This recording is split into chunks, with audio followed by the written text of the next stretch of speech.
you are. As we dwell in your presence every day, O God, every morning, Lord, araw-araw, Panginoon, Lord. This is what we want to do, O God. We are here because of you. Thank you, Father God, for giving us this opportunity, this privilege, O God, day in and day out, Lord, to be in your presence, to just experience you, Panginoon, in a very personal, in a very powerful way, through your Holy Spirit with us. Lord, as we offer this time to be in your presence, O God, to dwell in your presence, we just truly ask, oh, you, Holy Spirit, to now come and inhabit us, inhabit our worship, inhabit the praises of your people, O God. Ikaw lamang, O God, ang siya naming itinataas. We acknowledge you are God. You are our good, good Father. We adore you. We just bless you and we love you, Lord. Maraming maraming salamat, Panginoon,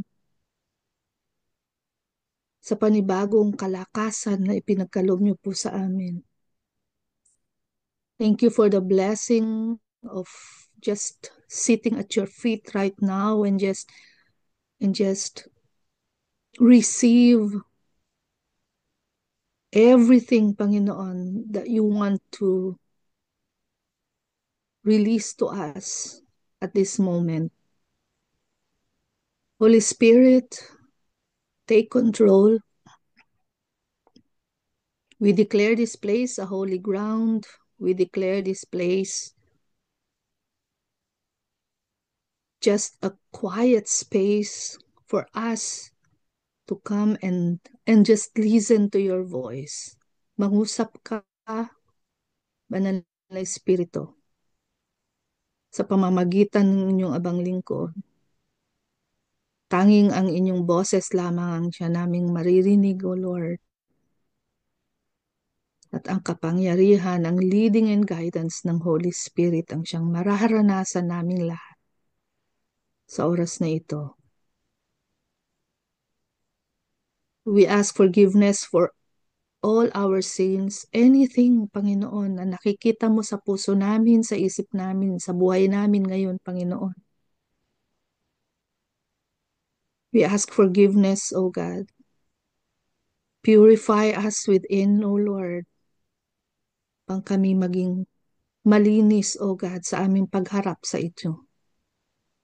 At matanggap namin, Panginoon Lord, ang mabiyahayang espiritual na pagkain na inihanda niyo po para sa amin. We declare all internet connections to be strong and continuous. We cancel out any work of the enemy. And we just declare this place. Nasaan man kami naroroon, Panginoon, iba't ibang lugar, O God. And this platform, Panginoon, pupunuin mo, O God, ng inyong makapangyarihang presensya. The thick anointing of your Holy Spirit and the fullness of your power and of your love, O God. As we pray this in the most precious and matchless name of our Lord and Savior Jesus Christ. Amen. Amen. So muli, magandang umaga po sa bawat isa, mga nasa room. Good morning sa mga nandito sa this part of the world na umaga sa atin, and syempre good afternoon sa Philippines. At kay Brother Virgil, I don't know kung meron pang mga, I think it's Brother Virgil ang nasa Philippines po ngayon. Yan.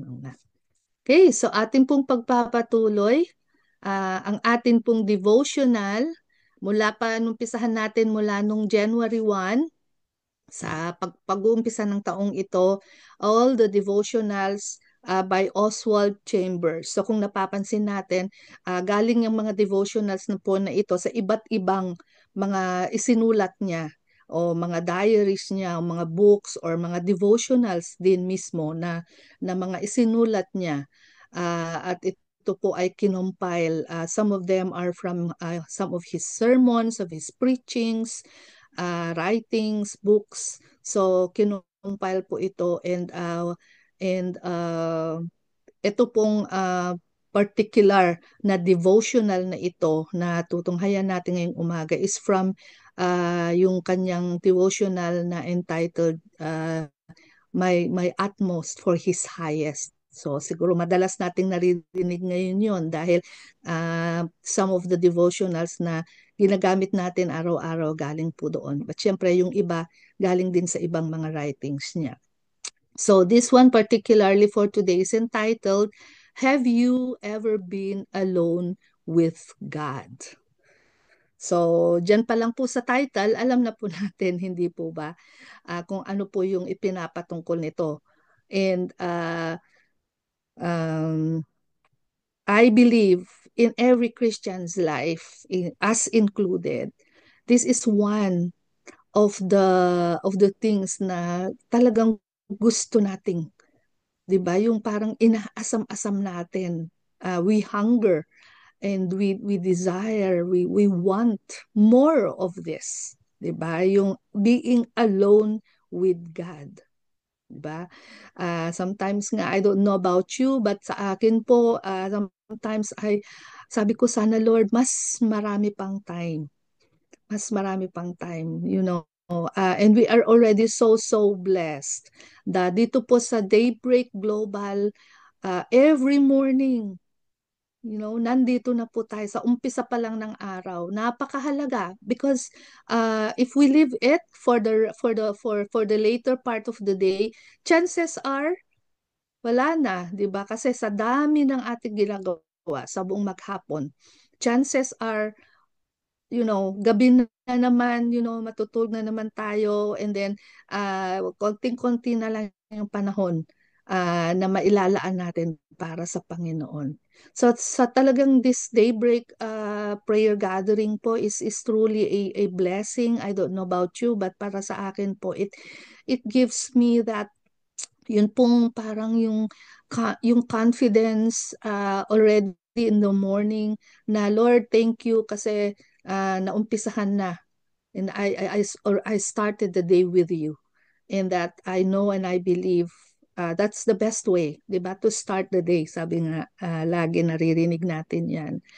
And kikita niyo po dito part 1 because there is a part 2. Siyempre may part 1. So may susunod na kabanata, yun na nga po. And bukas po yun. So sino ba yung maglilid bukas? I think si Sister, is it Sister Babe? Sister you, Sister Babes, kayo po ba bukas? So it is, there's going to be a part 2 na makikita, magiging pag-usapan po natin yan bukas kay with Sister Babes. And so ang scripture reading, the verse na gagamitin po natin sa umagang ito, it's on the screen.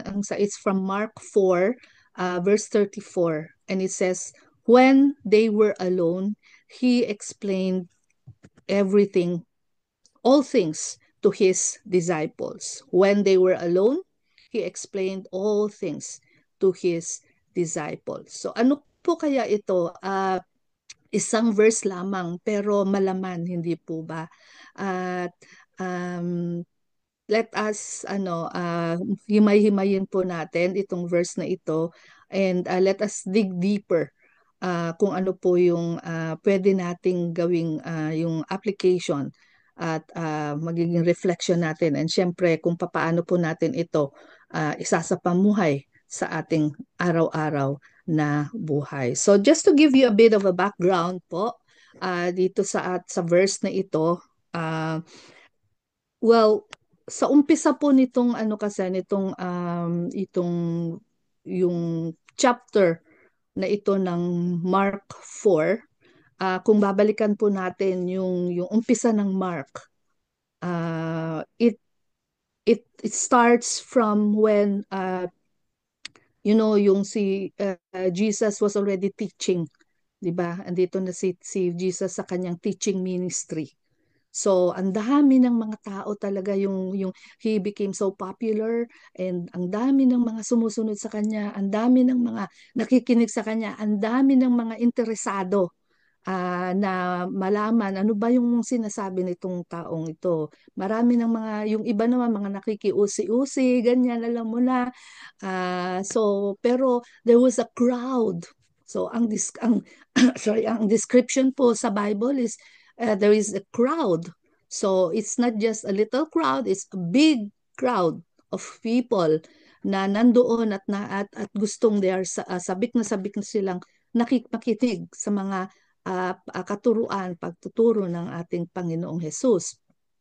And so, this was the time when sa beginning ng Mark, ng Book of Mark, sa Mark chapter 1 pa lang, uh, kung matatandaan po natin, because of the big crowd, ang ginawa ni Jesus is he got into a boat, 'di ba? Because they were along the lake. So, imaginin po ninyo yung siguro yung tabing dagat, yan, napakadaming tao. And so si Jesus, so that para makita siya ng mga tao or makita niya lahat ng crowd na yon, he got into a boat and went further away from the shore, para makita niya. So he got into a boat, medyo lumayo siya.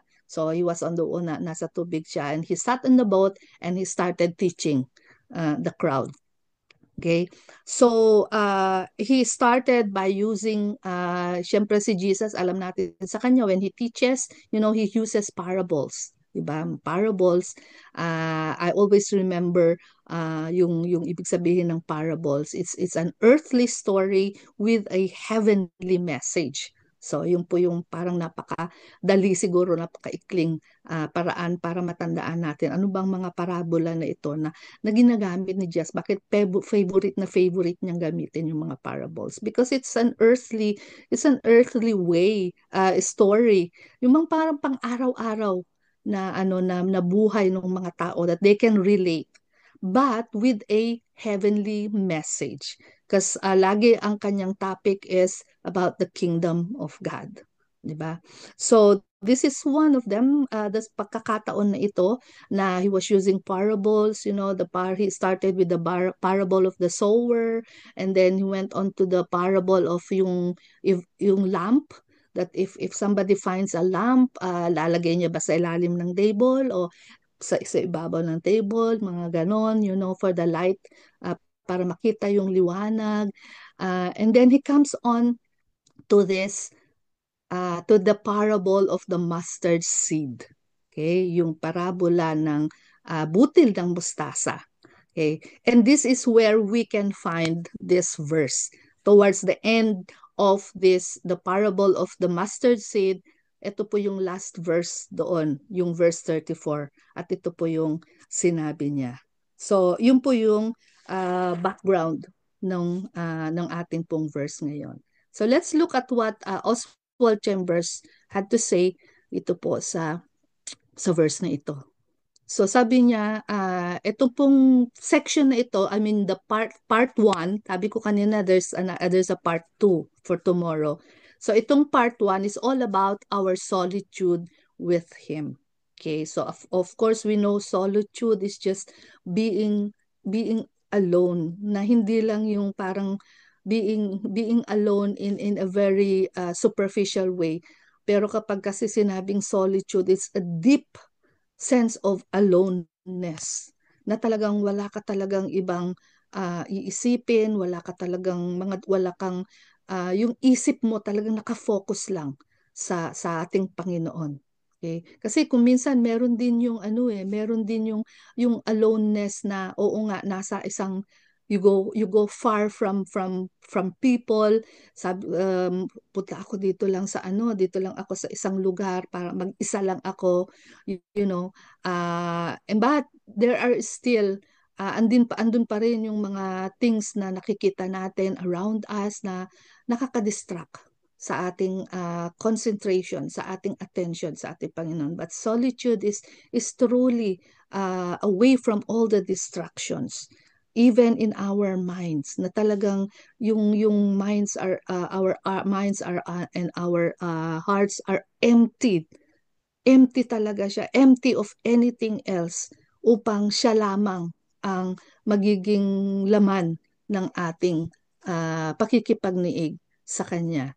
So, our solitude with Him. So, it is us having that solitude, having that aloneness with Jesus, with our God.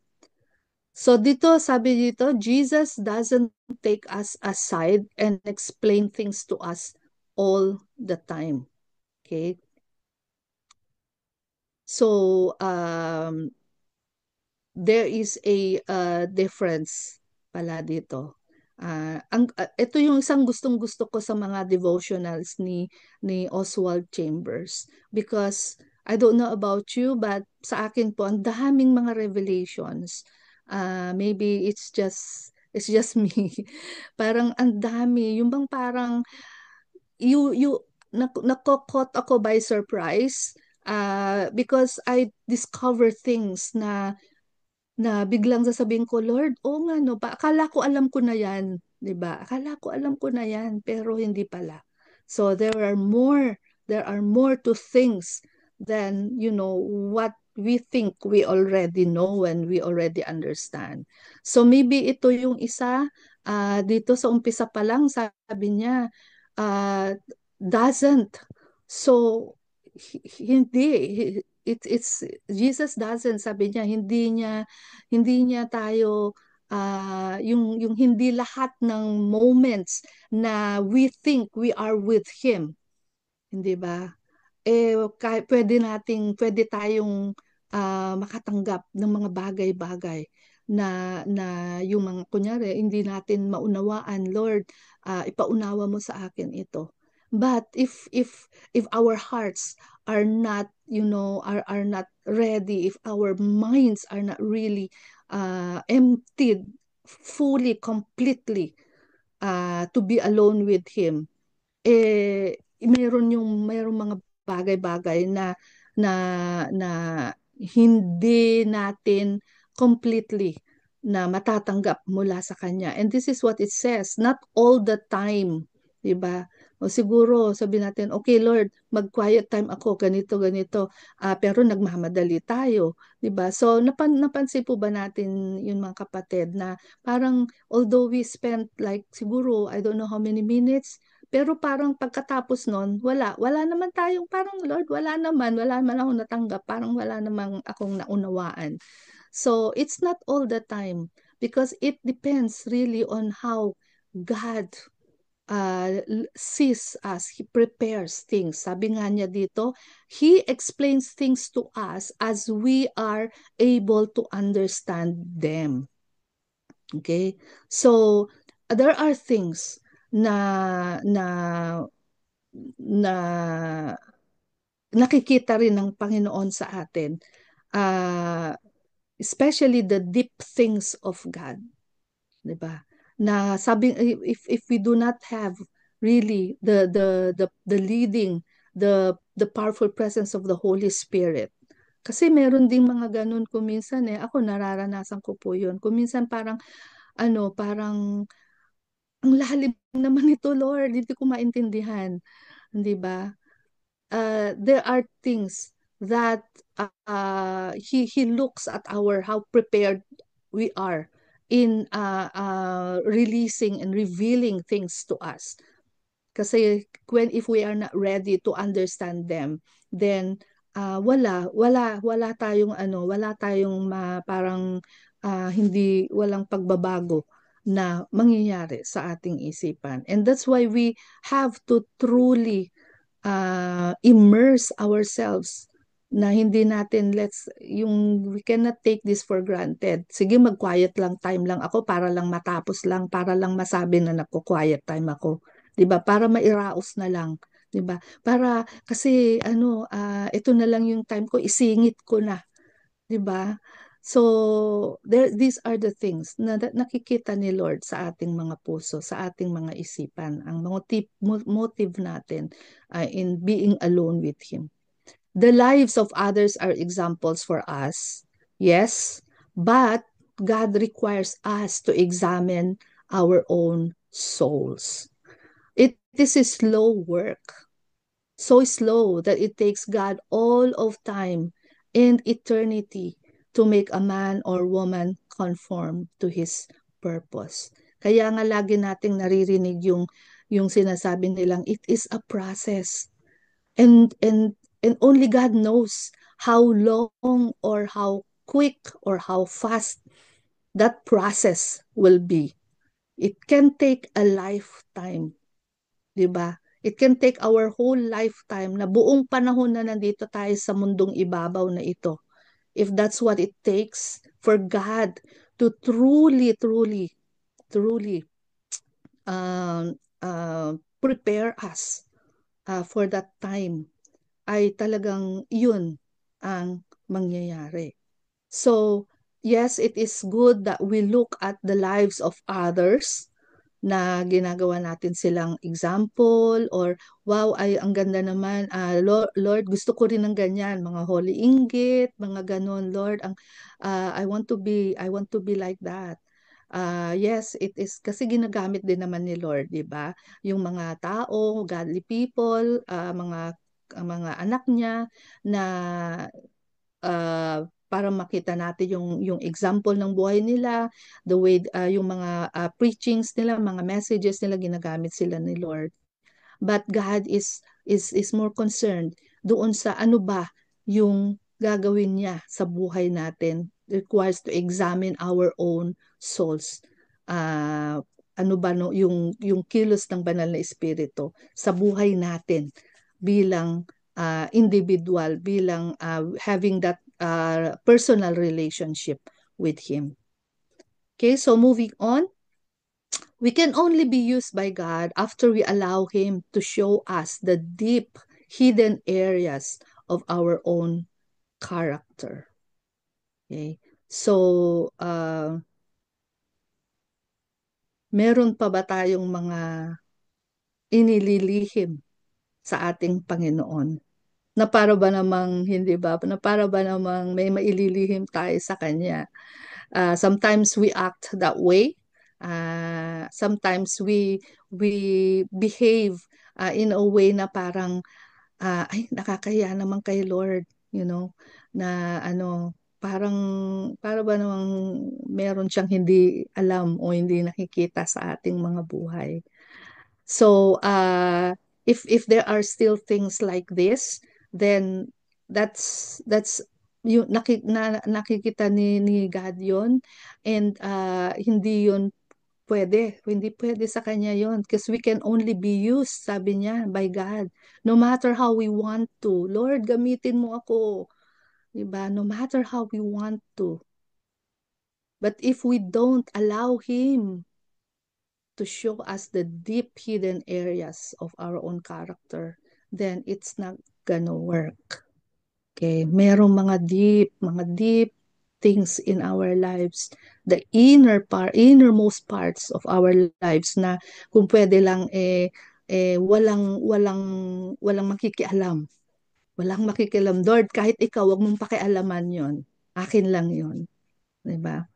So it is astounding how ignorant we are about ourselves. See, even us, we don't even know ourselves that well, that deep. Akala natin, kilala natin ang ating mga sarili. Well, maybe we do in our own limited way. Pero ang ating Panginoon, di ba, it's so parang nakaka-amaze lang na ang ating Panginoon, He's the one who created us. So, syempre, yung creator, again, I am thinking about Kapag ko, example, lagi ko in-example ito, kapag ka bumibili tayo ng electronic, yung mga appliances, o sabihin na nating microwave, okay? O ano pa ang mas maano, siguro sabihin na nating mas simple pa yung ano bang usong-uso ngayon, air fryer. Okay, air fryer, napaka-uso-uso ngayon ng air fryer. Okay, siguro we bought that. Siyempre yan, di pa natin alam gamitin. Pag binili natin, di ba? Kararating lang galing sa online purchase o ano, in order natin sa online. Kararating lang. So, binuksan natin, di natin alam gamitin. Okay? So, anong gagawin natin?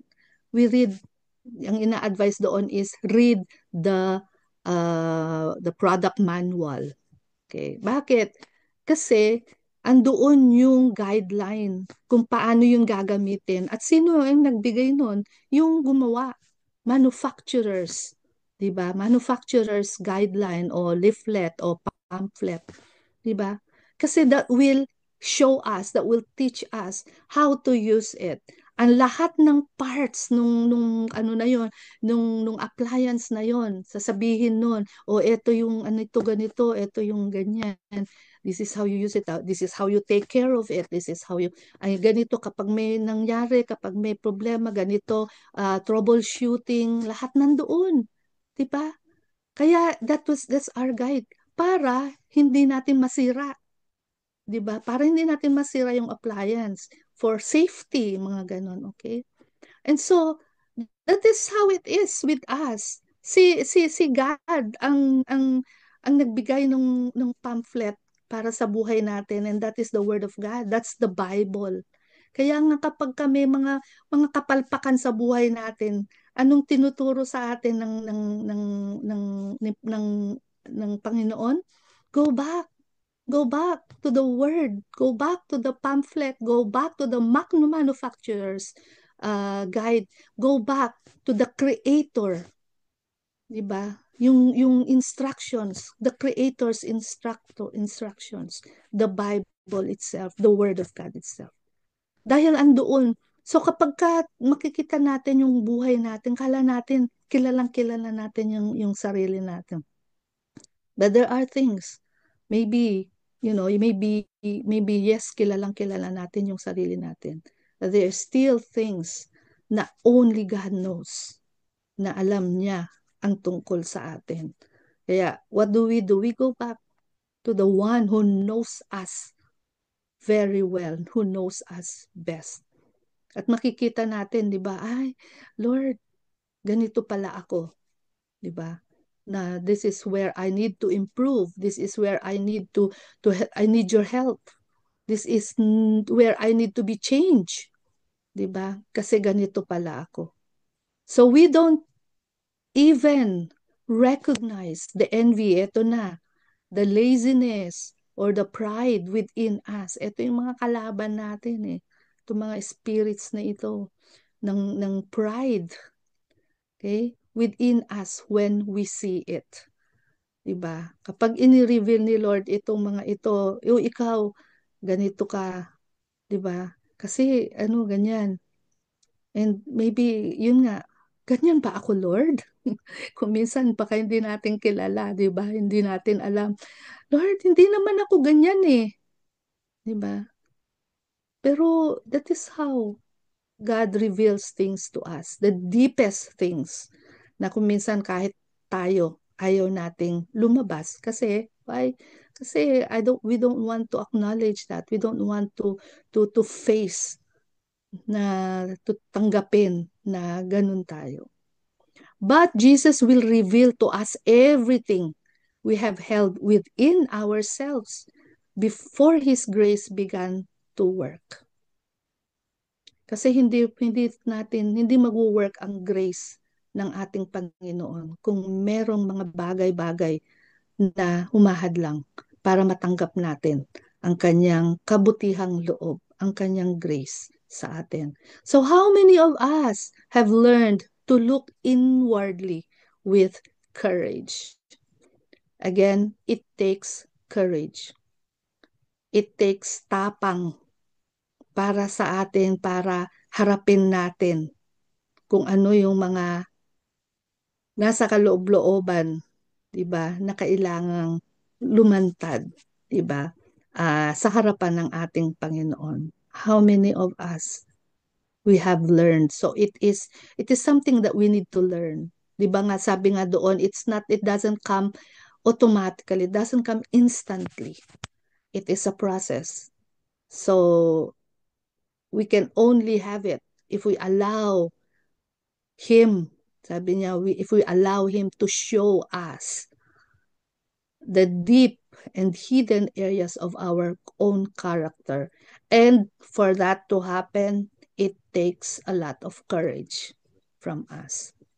Hindi natin kayang gawin sa sarili natin, only by the power of the Holy Spirit. Okay? So we have to get rid of the idea that we understand ourselves. Okay, so sabi ko kanina, 'di ba? Ako po ganun eh.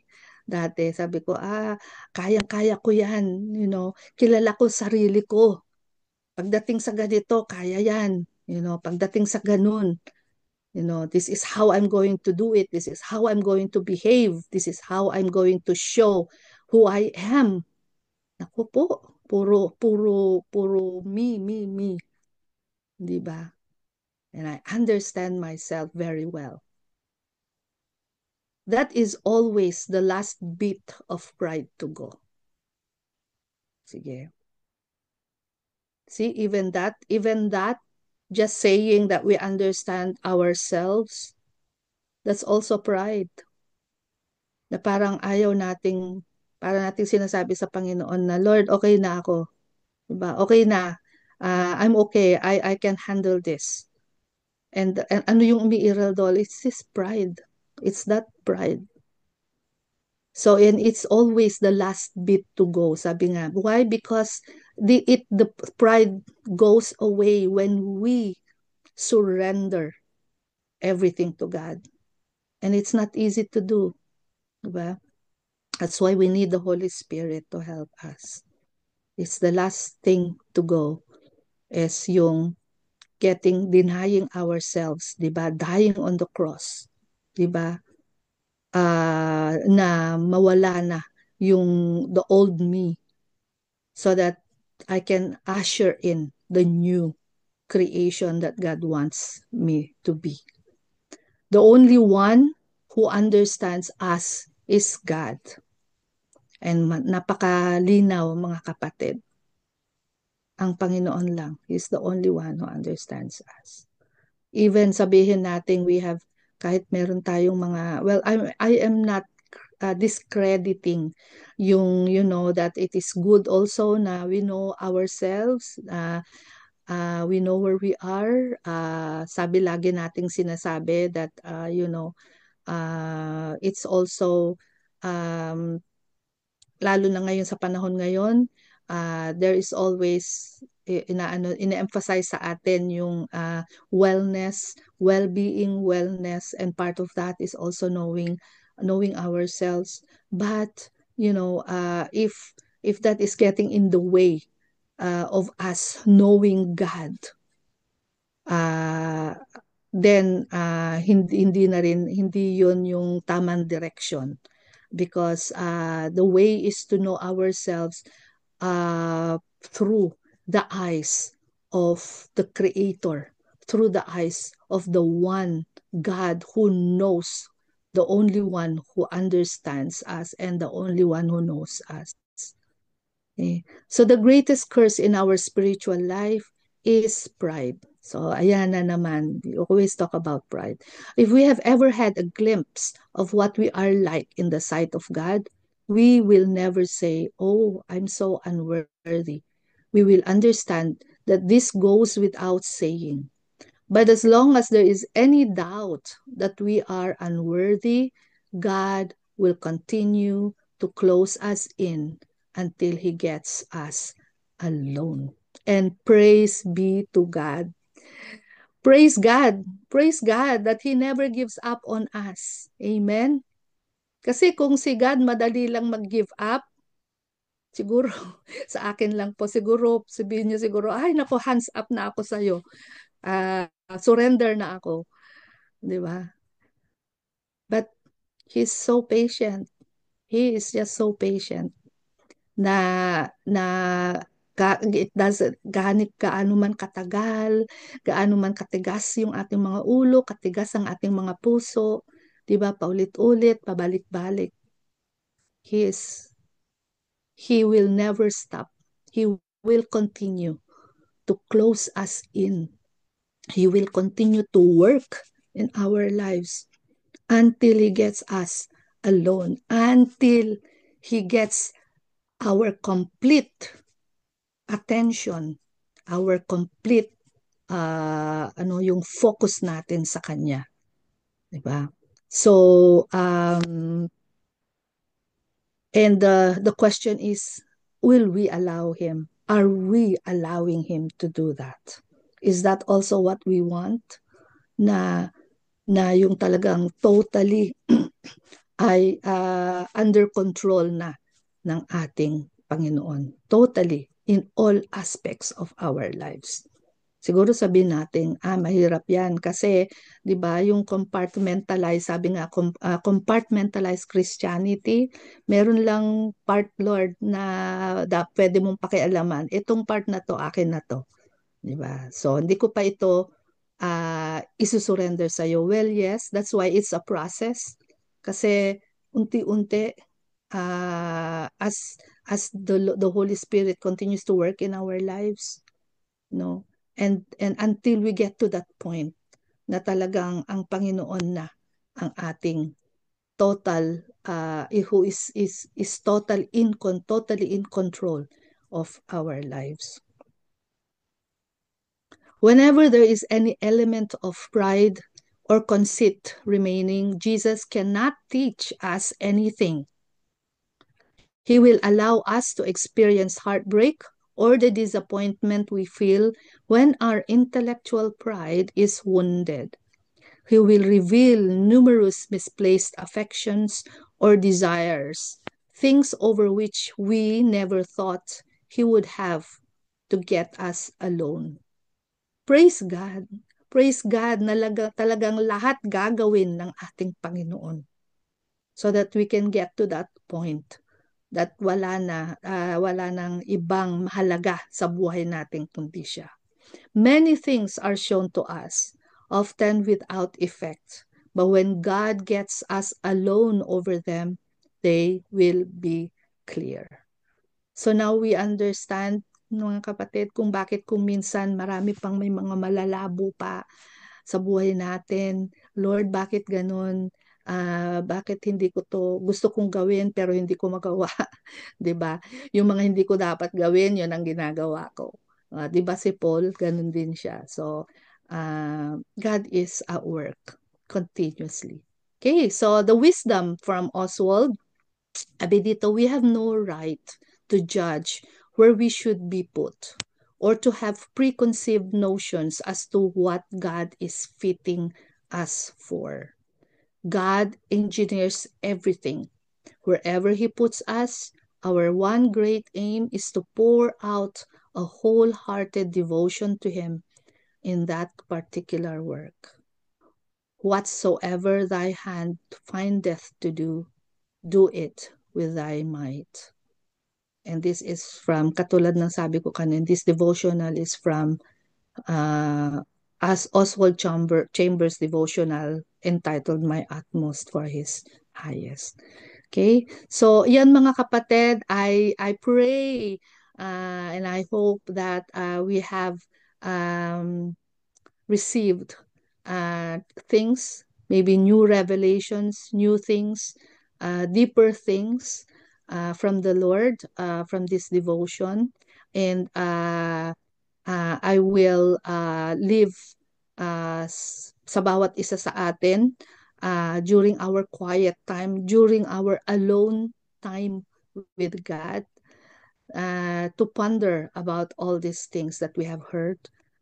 Take it away with us, and maybe after our devotion this time, Guru, just spend a few minutes more pondering about it, at pagbubulay-bulayan po natin yan sa ating mga sariling alone time with Jesus, with the Holy Spirit. Okay? So, sige po, in this note, let me just manalangin po tayo. Hallelujah. Yes, Lord, Father God, maraming salamat, Lord, for this deep things, oh God, that you have revealed to us right now. Yes, Lord, it just shows us, Panginoon, na ang dami-dami pa naming, Panginoong, kailangang matutunan, kailangang maunawaan, Panginoon, Lord. And thank you because you continue to work in our lives. You continue to reveal things to us, Panginoon, so that we may also continue, Panginoon, Lord, to grow in wisdom, to grow in stature, to grow in understanding, oh God, at to deepen our relationship with you until such time, Panginoon Lord, your appointed time, your perfect time, Panginoon, for us to be truly, oh God, yung talagang emptied, yung buhay namin talaga ay talagang everything is already emptied onto you so that you can fully and freely and completely work in our lives to bring us to that, to make us the people that you want us to be. And so, Lord, maraming salamat. Again, bless each and every one of us as we take away all these things and help us during our quiet time, our own personal quiet and alone time with you, Lord, to think deeper and to search our hearts and to continuously allow you, oh God, to reveal more things to us and work. Talagang yung aming pong buhay ay ilahad namin sa inyo, Panginoon, walang tinatago, walang yung kinikip para sa aming sarili, kundi sa inyo lamang, Panginoon. Maraming salamat that you know us more than we know ourselves. And we appreciate that. We thank you. We thank you, Lord. In Jesus' name we pray. Amen. Amen. Okay, so praise God. Maraming salamat mga kapatid for allowing me to share, and praise God that for using me to deliver His message to us this morning. So moving on to daybreak. Ayan! Hi JD! Happy birthday boy! How old are you, JD? It's old. Sorry?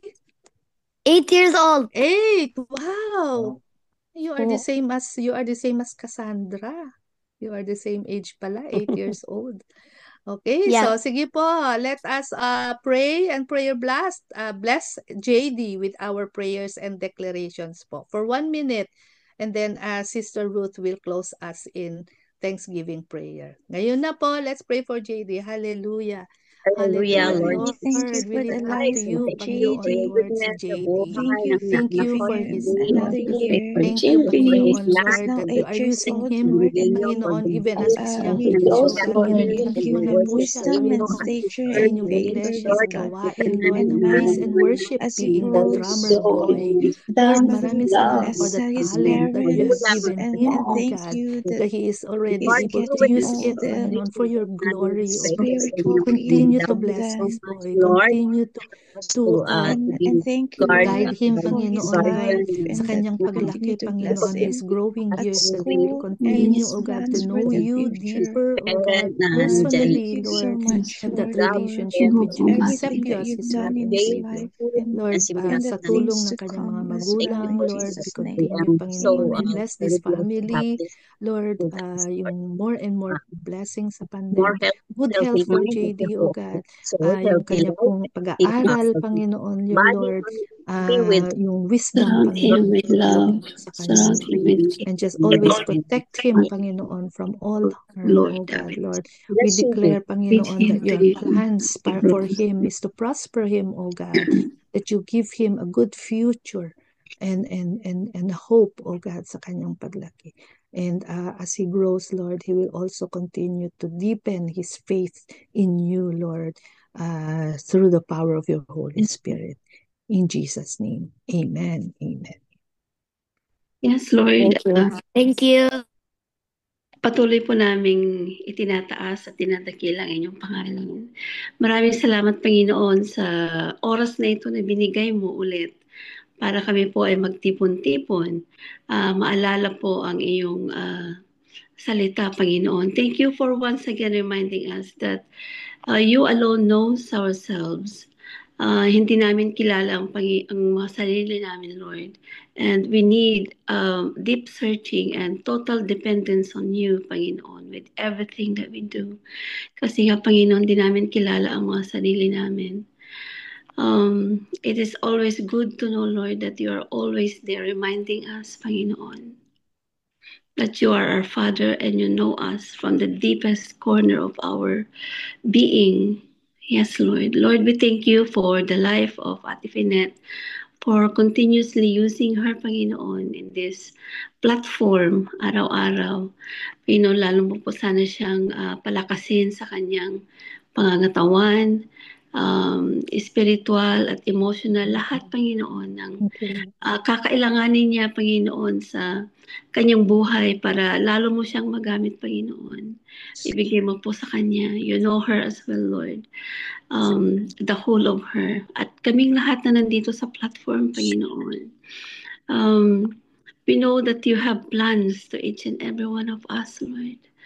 But you lead us to where you really want us to be because you are the one who knows us. Maybe we want to go there because we know na kaya namin gawin. But actually, Lord, because you know us more and you know where we are actually fitting more for your kingdom, Panginoon, doon mo po kami dadalhin. Thank you, Lord. Thank you for overflowing. Thank you, Panginoon, sa iyo for just being a father, just being everyday reminding us of your great love na hindi mo kami iniiwan, Panginoon. No matter what, you never give up on each and every one of us. Yes, Lord. Thank you so much. Lord, for the rest of the day, ano man po yung plano ng bawat sa amin, we go to church, mga iba nang galing na sa church, or wherever you want to lead us, Panginoon, we commit to you everything. Dalin mo yung aming mga paa kung saan mo kami gustong pumunta. You control all our beings, Lord. The words that we speak, our tongue, the words that we speak, you control. The things that goes into our mind, you control. Yung sa heart namin, Panginoon, everything that comes to us, Panginoon, as your children, cover us with your holy blood. Lord, we acknowledge that we cannot do anything without you, and our total dependence will be on you, Father. In the mighty name of Jesus, we commit to you everything. Amen and amen. Amen. Amen. Amen.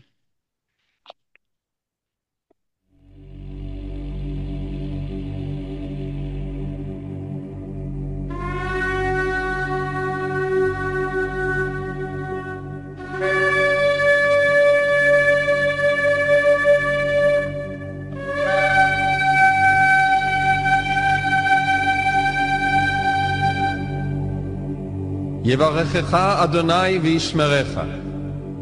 יאר אדוני פניו אליך ויחונקה. יישא אדוני פניו אליך וישם לך שלום. The Lord bless you and keep you.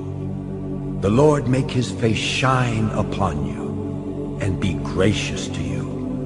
The Lord lift up his countenance upon you and give you peace.